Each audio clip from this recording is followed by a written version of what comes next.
Bonjour à tous. Déjà, excusez-nous pour nos têtes. On a eu des petites déconvenues ce matin. Donc Ouais, on n'est pas... il n'y aura pas de cuit dans la vidéo aujourd'hui. Non. Par rapport à d'habitude. Donc aujourd'hui... Trousse de poulinage. Puisque c'est la saison des poulinages.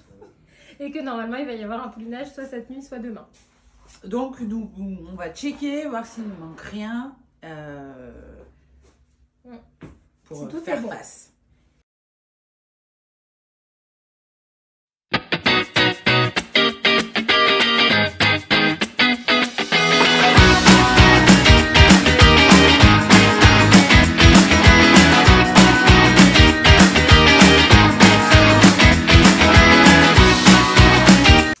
Alors, ça pour l'instant, c'est... Ce sera pour après. Ce sera pour... Voilà. Ça pour l'instant, ce sera pour après.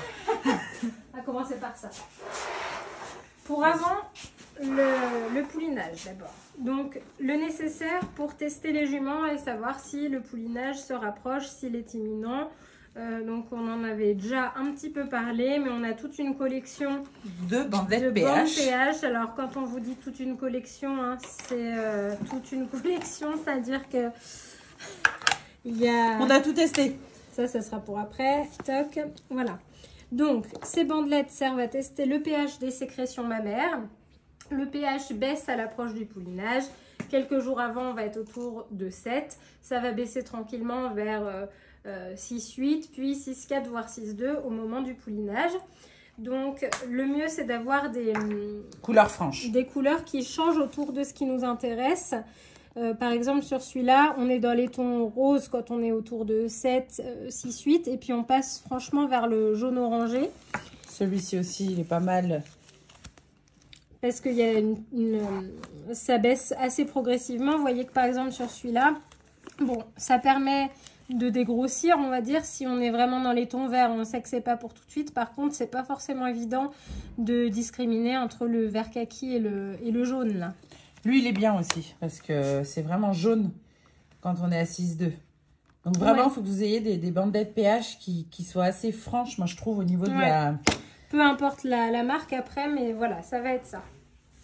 Donc, on peut aussi tester la quantité d'ion calcium dans les sécrétions mammaires, mais nous, on ne le fait pas. On ne fait plus. On l'a eu fait, mais en fait, on s'est rendu compte pas grand-chose. Non, ça et puis, il faut pas... de l'eau distillée et tout, donc c'est pas forcément pratique. Ensuite, on a le réfracto, donc qui va nous permettre de tester le colostrum et de voir le taux. Celui-ci, c'est en bris, donc ça va nous permettre de voir les IgG. Le taux d'anticorps présent dans le colostrum et s'il va être suffisamment riche en anticorps pour le poulain ou s'il faudra complémenter avec un autre colostrum. On vous montrera après les autres colostrums. Donc ça va être pour avant. Quand on s'approche du poulinage, en général, on bande la queue. On bande la queue. Donc on vous mettra à chaque fois des illustrations de bander la queue. De bander la queue, de prendre les bandelettes PH. Donc c'est pareil, on a toujours plein de bandes, hein, parce que souvent elles se les enlèvent, tout ça. Donc on en a toujours un petit paquet. Oui. Et puis ça, surtout, il faut ces bandes-là, le V-trap, il ne faut surtout pas les laisser longtemps en place. Et ni trop les serrer. Et ni trop les serrer. Parce que ça fait garrot. Dans tous les cas, il faut les changer tous les jours, hein, même si vous êtes sûr de vous, pour ne pas prendre de risque par rapport à une nécrose de la queue. Donc on les met, on ne serre pas beaucoup et on ne les laisse pas. Tout le temps. On enlève pour que le sang circule bien. Alors, la jument va pouliner. On a déterminé que ça allait être le moment. On lui a bandé la queue. Donc, on va la surveiller avec les caméras, la ceinture de poulinage, etc. Et donc, après, qu'est-ce qu'on va avoir là-dedans? Eh ben, tout le nécessaire pour le poulinage. Des gants. Ah, les gants, ils sont là. Soit des gants en latex classiques, soit après, on a les gants de fouille. Là, c'est les grands gants. Voilà. On va avoir bien entendu du désinfectant si nécessaire. Il y en a plusieurs sortes. Il y a de l'eau oxygénée, il y a de la bétadine. Il y a quoi? du gel alcoolique pour les mains, même si, bon, on l'avait déjà expliqué sur une autre vidéo, mais on a toujours le temps de se laver les mains avant et il faut vraiment travailler proprement, donc on fait. Et après, on utilise un petit peu de gel éventuellement. Ça, c'est de la bétadine spéciale gynéco, celle-ci. C'est la solution vaginale. Donc, on en a toujours aussi, si jamais la mère se déchire un peu, si, voilà. Ça, c'est... Non, c'est de la teinture d'iode. Ah, de la teinture d'iode. Donc ça sera pour après. Ok, donc ben voilà, désinfectant, tout ça, c'est ok. Décompresse. Bien sûr, plein de compresses. Voilà. Le petit clip à cordon, si d'aventure il y a une hémorragie au niveau du cordon ombilical. Ah, on est professionnel. Ben voilà, on utilise rarement, hein, mais par exemple l'année dernière c'est arrivé. Donc on clip simplement le cordon dans ce petit machin là et c'est tout. Ça permet de contenir l'hémorragie. Ça contient l'hémorragie et après ça part tout seul avec le cordon. Une fois que le poulain est né, on va désinfecter le cordon. Bien évidemment, première chose qu'on fait. Donc il y a deux écoles. Voilà, 2 écoles, la teinture d'iode ou la bétadine. Nous, je crois que toi aussi. Moi, je fais à la bétadine. Tu fais à la bétadine. Ouais. Bon, bah voilà. Moi, je fais à la teinture d'iode que les 2 premiers jours, par contre. De toute façon, la teinture d'iode, la bétadine, c'est de la teinture d'iode diluée. Hein. Donc, c'est un peu le même principe. Ça, c'est juste que ça assèche un peu plus vite, en fait. Voilà. On a aussi toujours des microlax bébés. Donc, le microlax, en général, moi, je les mets systématiquement maintenant. Donc, il y a une petite pipette qu'on va insérer dans le rectum du petit poulain et ça va l'aider à faire son méconium et à éviter une rétention. On fait surtout sur les petits mâles d'ailleurs. Voilà, pour les choses urgentes. Après, s'il y a besoin de faire des injections, tout ça, bah, bien sûr. On a tout ce qu'il faut. Il faut avoir les injectables, les aiguilles, on a toujours dans le frigo de l'ocyto, par exemple, s'il faut stimuler un peu la jument qui délivre mal, par exemple. Ça, c'est vraiment pour après le poulinage.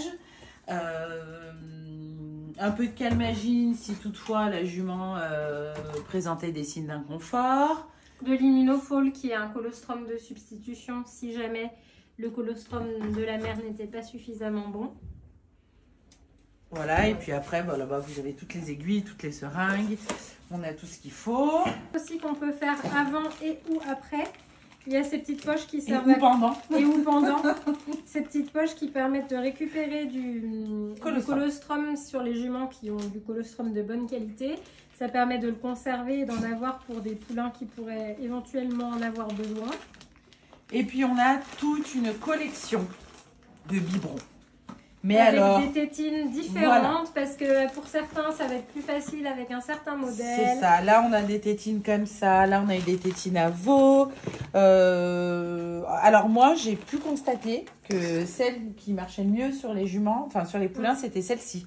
Voilà. Parce qu'elles ont plus la forme d'un pied de jument, en fait. Et celle-ci, ça marche mieux que l'influenceur, là. C'est celle qui marche le mieux. Moi, j'ai trouvé en tout cas sur les poulains, c'est celle où on arrive le mieux à leur donner. Après, voilà, on en a vraiment de toutes sortes. Hein. Ça marche mieux avec en tout cas des tétines pour humains que pour autres animaux. Voilà, comme là par exemple, c'est des tétines à veau. Et honnêtement, nous, on trouve que ça marche pas. Donc, on en a toujours, hein, parce qu'on les jette pas. Mais en tout cas, ce qui marche le mieux, c'est vraiment... Oui, on les jette pas. Et puis à 4 h du mat, des fois, c'est bien d'avoir le choix plutôt que de les tétines humaines avec beaucoup de débit. En général, nous, ce qu'on fait, si c'est des petits débits, on va venir percer le bout de la tétine pour qu'il y ait un peu plus de débit pour les poulains. On a un tire-lait manuel. On n'utilise pas parce qu'on fait la technique de la seringue. Voilà, nous, maintenant, on fait la technique de la seringue. On va mettre le pied de la jument de ce côté-là, donc c'est une seringue sur laquelle on a coupé et en fait on va venir tirer comme ça. C'est beaucoup plus rapide, on a plus de quantité plus rapidement. Ça marche très bien. Ça marche très bien et on a également un petit scrub. Une petite éponge scrub s'il y a besoin de désinfecter une zone, une petite éponge stérile.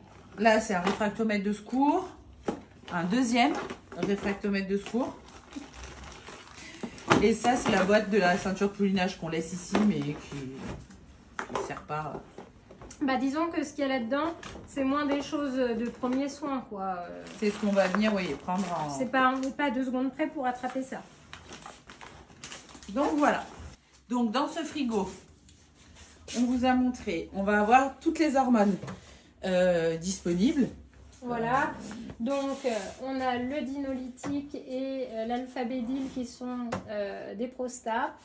L'ocytocine qui va permettre aux juments qui ont du mal à évacuer leurs annexes fétales après le poulinage, ou qui va aider pour les juments qui ont un petit peu de liquide dans l'utérus. Des produits genre calmagène, ostocélan en cas de colique. Et après des hormones qui servent pour l'ovulation, etc. Ici, Et là-bas, il y a un plus petit congélateur. Et donc dans ce congélateur va se trouver nos colostrums congelés, qui vont donc servir pour éventuellement un poulain dont la mère aura un mauvais colostrum. Dessus, on a la date. Il faut savoir que c'est valable 1 an, il me semble, à partir du moment où on l'a congelé. On a le nom de la jument et le taux de bris. Comme ça, ça nous permet de savoir la qualité, sachant qu'on ne congèle que ceux de bonne qualité. Mais on met toujours la date pour savoir. Et vous voyez qu'on en a, voilà. En début de saison, on en a peu, mais on a de quoi faire au moins 3-4 poulains. Et ensuite, au fur et à mesure de la saison, on va refaire les stocks. On va faire les stocks. Voilà. Sinon, je crois que... Ça, c'est pareil, le colostrum, il y a toujours au moins une fois dans la saison où il y en a besoin. Oui.